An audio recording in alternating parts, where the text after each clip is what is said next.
വരണമെന്നല്ല. അള്ളാഹുവേ, വരാനിരിക്കുന്ന കുടുംബത്തെ ധാർമ്മികതയിലൂടെ നയിക്കാൻ ഒരു മകനെ എനിക്ക് തരണം.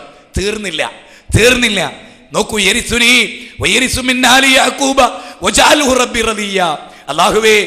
അള്ളാഹുവേ, ആ മകനെ കുറിച്ച് സക്കരിയ നബി പറയാൻ, അള്ളാഹുവേ, എൻ്റെ മോനൊരു ക്വാളിറ്റി വേണം. എൻ്റെ മോൻ്റെ ക്വാളിറ്റി, അവനെ എല്ലാവരും ഇഷ്ടപ്പെടണം, അവനെ എല്ലാവരും തൃപ്തിപ്പെടണം. നമ്മുടെ മക്കളെ നമുക്ക് പോലും തൃപ്തിപ്പെടാൻ കഴിഞ്ഞിട്ടില്ല, പിന്നല്ലേ ബാക്കിയുള്ളവർ? നമുക്ക് പോലും നമ്മുടെ മക്കളെ തൃപ്തിപ്പെടാൻ കഴിഞ്ഞിട്ടില്ല, ജ്യേഷ്ഠാനുജന്മാർക്ക് തൃപ്തിപ്പെടാൻ കഴിഞ്ഞിട്ടില്ല. നോക്കണേ, ഭാര്യ ഗർഭം ധരിക്കുന്നതിന് മുമ്പ് തന്നെ, അപ്പൊ എത്ര കൊല്ലം മുമ്പ് തുടങ്ങണം ഒരു നല്ല ആദർശ കുടുംബത്തിന്റെ തുടക്കം? എല്ലാവരും മനസ്സിലായിക്കൂടെ? ഇത് നിസ്സാരമല്ല. ഞാൻ വിശദാംശങ്ങളിലേക്കൊന്നും കടന്നു പോകുന്നില്ല. നമ്മുടെ കുടുംബം എന്തുകൊണ്ട് തകരുന്നു എന്നുള്ളതാണ് എൻ്റെ പോയിന്റ്. ഒരു നല്ല ആദർശ കുടുംബം ഉണ്ടാകാത്ത എന്തുകൊണ്ടാണെന്നുള്ളതാണ് എൻ്റെ പോയിന്റ്. അത് പറയുമ്പോൾ നിങ്ങൾ ശരിക്കും ശ്രദ്ധിക്കണം. സക്കരിയ നബി ഭാര്യ ഗർഭിണിയായിട്ടില്ല, ഗർഭം ധരിക്കുന്നതിന് മുമ്പ്. കാരണം എന്താണെന്നറിയോ? ഇത് പറയുമ്പോൾ ഒരു പോയിന്റ് പറഞ്ഞോട്ടെ, നിങ്ങൾ ശരിക്കും ശ്രദ്ധിക്കണം. സാധാരണ ഒരാളോട്, ഒരു പഞ്ചായത്ത് പ്രസിഡന്റിനോട് അല്ലെങ്കിൽ ഒരു പൈസക്കാരനോട് ഈ പോയിന്റ് ഒന്ന് പ്രത്യേകം ശ്രദ്ധിക്കണം. ഒരാൾ നിരന്തരമായി എനിക്ക് വീട് വെച്ച് തരണേ, ചെറിയൊരു വീടായാൽ മതി, ഉറപ്പുള്ളൊരു വീടാകണം, നല്ലൊരു അത്യാവശ്യം ഒരു സൗകര്യമുള്ളൊരു വീട് തരണം. ഒരാൾ നിരന്തരമായി ചോദിച്ചുകൊണ്ടിരിക്കുകയാണ്. ഒരാളോ ചോദിക്കുന്നൊന്നുമില്ല, ഇടയ്ക്ക് ഇങ്ങനെ ഒന്ന് പറഞ്ഞിട്ടേക്കും, വെറുതെ ഒരു പറച്ചിൽ. ഈ വിഷയത്തിൽ ഈ പ്രസിഡന്റ് ആദ്യം പരിഗണിക്കാറുതാ? നിരന്തരമായി ബന്ധപ്പെടുകയും നിരന്തരമായ കാര്യം ഓർമ്മപ്പെടുത്തുകയും നിരന്തരമായ അതിൻ്റെ ക്വാളിറ്റി ഉണർത്തുകയും ചെയ്യുന്ന ഒരാളെ പ്രസിഡന്റ് പരിഗണിക്കും. അല്ലേ? അള്ളാഹിനോട് നമ്മൾ എത്ര ചോദിച്ച്? ആദർശ കുടുംബം ഉണ്ടാകാൻ പടച്ചോനോട് എത്ര ആത്മാർത്ഥമായിട്ട് ചോദിച്ച്? ഇവിടെ ഇരിക്കുന്ന ഓരോരുത്തരോട് ഞാൻ ചോദിക്കട്ടെ, മുജാഹിദുകൾക്ക് ഒരു പ്രത്യേകത ഉണ്ട്.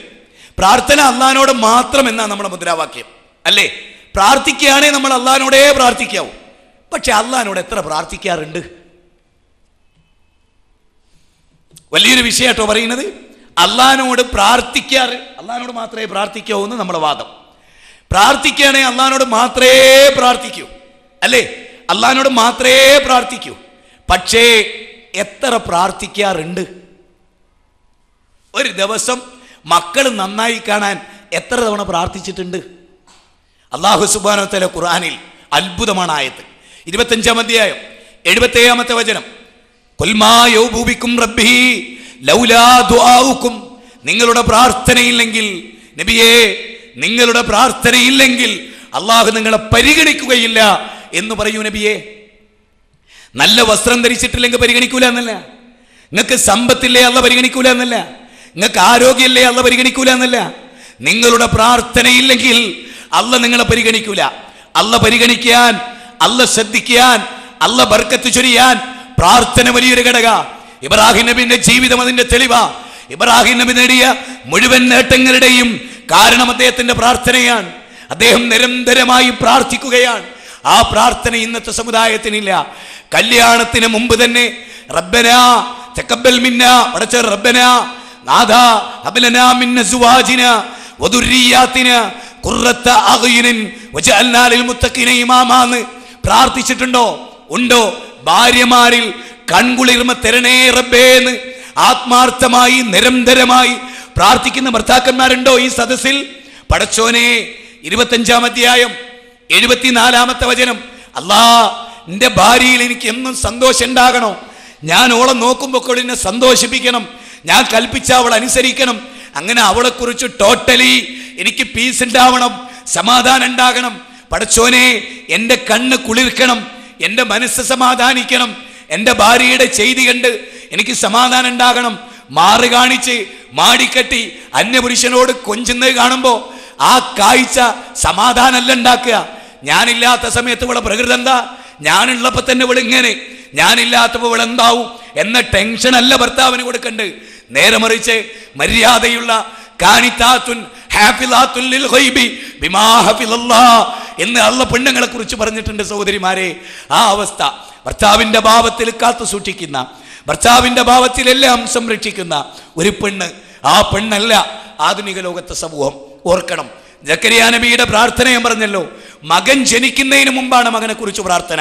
നമുക്കോ അള്ള പരിഗണിക്കണോ? പ്രാർത്ഥിക്കണം. പ്രാർത്ഥനയുടെ 2-ാമത്തെ ഭാഗേത, പടച്ചവനെ സന്താനങ്ങളിൽ കൺകുളിർമ തരണം. ഇങ്ങനെ ആത്മാർത്ഥമായി മനസ്സ് തട്ടി മക്കൾ ജനിക്കുന്നതിന് മുമ്പ് തന്നെ മക്കളുടെ ക്വാളിറ്റി പറഞ്ഞ് പ്രാർത്ഥിച്ച എത്ര ആളുണ്ട്? ഇനി പിഴക്കാനുള്ളൊരു കാരണം പറഞ്ഞാൽ ചിലപ്പോൾ നിങ്ങൾ പറയും ഇതൊരു പുത്തൻ വാദാണ്. ഹദീസാട്ടോ പറയുന്നത്, ജീവിത പറയുന്നത്. ഭാര്യയുമായി ഫസ്റ്റ് നൈറ്റ് പങ്കിട്ടപ്പോൾ, ലൈംഗിക ബന്ധത്തിൽ ഏർപ്പെട്ടപ്പോൾ പ്രാർത്ഥിക്കാൻ മറന്നോ നീ? എങ്കിൽ എൻ്റെ മകൻ്റെ കാര്യത്തിൽ ആശങ്കിച്ചോ.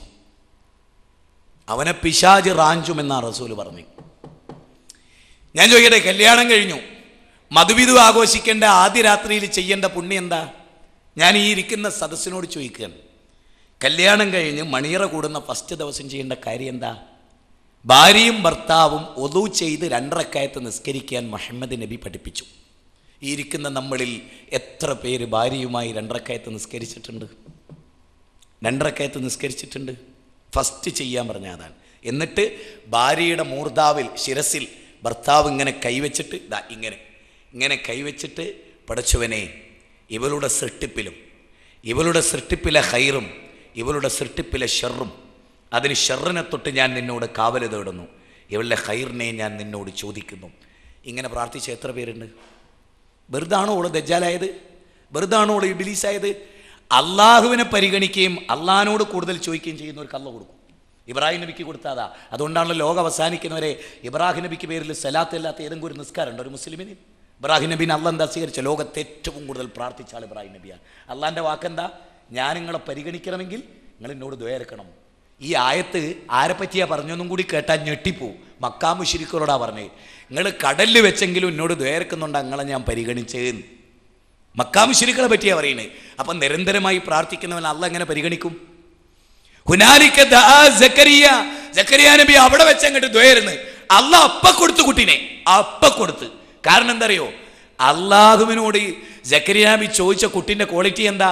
സൗന്ദര്യമല്ല ചോദിച്ചത്, എൻ്റെ മോനെ അവൻ്റെ പ്രവർത്തനം എല്ലാവർക്കും തൃപ്തിയുള്ള പ്രവർത്തനമാകണം. സ്വന്തം മകൻ്റെയും മകളുടെയും പ്രവർത്തനം ലോകത്തിന് മുഴുവനും തൃപ്തിയുള്ളതാകണം എന്ന ഈ പ്രാർത്ഥന നിർവഹിച്ച എത്ര രക്ഷിതാക്കളുണ്ട് ഈ സദസ്സിൽ? എന്തിനാ അല്ലാഹ് ഖുർആൻ അവതരിപ്പിച്ചത്? ഇന്ന ഹാദൽ ഖുർആന യഹ്ദി ലില്ലത്തി ഹിയ അഖ്വം. പല മക്കളും പേച്ചുപോയി. എന്തേ കാരണം? വിവാഹ ദിവസത്തിലെ പ്രാർത്ഥന മറന്നു. ശാരീരിക ബന്ധത്തിൽ ഏർപ്പെടുമ്പോൾ ക്വാളിറ്റിയിലെ മക്കളെ കിട്ടാൻ പ്രാർത്ഥിച്ചു. ഇബ്രാഹിം നബി അലൈഹിസ്സലാം ഭാര്യ ഗർഭിണിയായിട്ട് പോലുമില്ല. റബ്ബി ഹബ്ലി മിനസ് സ്വാലിഹീൻ, റബ്ബി ഹബ്ലി മിനസ് സ്വാലിഹീൻ, പടച്ചോനെ സാലിഹായ സന്താനത്തെ തരണമെന്ന് ദ്വേർന്ന് 37-ാം അധ്യായം 100-ാമത്തെ വചനം പ്രാർത്ഥിച്ചിട്ടുണ്ടോ? കൺകുളിരുമ നൽകുന്ന ഭാര്യമാർക്ക് വേണ്ടി നിരന്തരമായ പ്രാർത്ഥന, അതായിരുന്നു റസൂലുള്ളാഹിന്റെ ഐഡന്റിറ്റി. അത് ചെയ്തിട്ടുണ്ടോ? അത് ചെയ്യാത്തതിൻ്റെ കുഴപ്പം തീർന്നില്ല. ഇനി കേട്ടോ, 40 വയസ്സെത്തിയ ഒരു കുടുംബക്കാരൻ്റെ പ്രാർത്ഥന പഠിപ്പിക്കുന്നുണ്ട് അല്ലാഹു. 40 വയസ്സുള്ള എത്ര പേര് ഈ സദസ്സിലുണ്ട്? 40 എത്തിയാൽ പ്രാർത്ഥിക്കേണ്ട ഒരു പ്രാർത്ഥന. ഈ സമൂഹത്തിലെ 40കാരൊക്കെ ഇങ്ങനെ പ്രാർത്ഥിച്ചിട്ടുണ്ടോ? 40 കഴിഞ്ഞാൽ പിന്നെ ഈ പ്രാർത്ഥന നിരന്തരമായി നിർവഹിക്കണം. 40 എത്തുന്നതിന് മുമ്പും ദ്വേർക്കാം. 40 എത്തിയിട്ട് കാത്തുക്കരുത്. 40 എത്തിയാൽ നിർബന്ധമായി ദ്വേർക്കല്. ഏതായത്? ഹത്താ ഇദാ ബലാ അശുദ്ദുഹു വബലാ 40 സന, 40 സന, 40 വയസ്സെത്തിയാൽ ഒരു കുടുംബത്തിന്റെ താണിയായ ഒരു മകന്റെ പ്രാർത്ഥന അല്ലാഹ് പഠിപ്പിക്കാട്ടോ. അയാൾ പറയാണെന്ത്? പഠിച്ചവനെ റബ്ബി ഔസീനി, കേൾക്കണേ, റബ്ബി ഔസീനി, അല്ലാഹുവേ നീ എനിക്ക് പ്രചോദനം നൽകണം. റബ്ബി ഔസീനി, നീ എനിക്ക് പ്രചോദനം നൽകണം. റബ്ബി ഔസീനി അൻഅശ്കുറ നിഅമതകല്ലതി അൻഅംത അലയ്യ വഅലാ വാലിദയ്യ വഅന്ന അമലൻ സ്വാലിഹൻ തർലാഹു ഫഅസ്ലിഹ് ലി ഫീ ദുർരിയതി ഇന്നി തുബ്തു ഇലൈക വഇന്നി മിനൽ മുസ്ലിമീൻ. എന്താ പ്രാർത്ഥന എന്നറിയോ?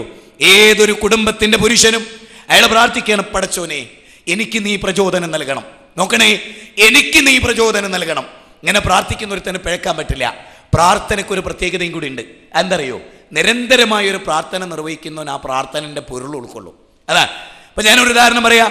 അല്ലാഹുമ്മ ഇന്നി അസ്അലുക ഇൽമൻ നാഫിയ വറിസ്കൻ ത്വയ്യിബ വഅമലൻ മുതഖബ്ബല. ഈ പ്രാർത്ഥന നിരന്തരമായി ചെയ്യുന്ന ഒരാള് ഹറാമായ ഭക്ഷണം കഴിക്കേണ്ടി വരില്ല. കാരണം എന്താ? അവന്റെ പ്രാർത്ഥന എന്താ? വറിസ്കൻ ത്വയ്യിബ, പടച്ചോനെ പരിശുദ്ധമായ ഭക്ഷണം തരണേ. ഈ പരിശുദ്ധമായ ഭക്ഷണം തരണേ എന്ന് പ്രാർത്ഥിച്ചു ലോഹറിന് പള്ളിയിൽ നിന്ന് പുറത്തിറങ്ങുന്ന കച്ചവടത്ത് കൃത്രിമത്തെ കാണിക്കുമോ? ഹറാമായ പൈസ സമ്പാദിക്കുമോ? ഈ പ്രാർത്ഥന അവനൊരു പ്രൊട്ടക്ഷനാ.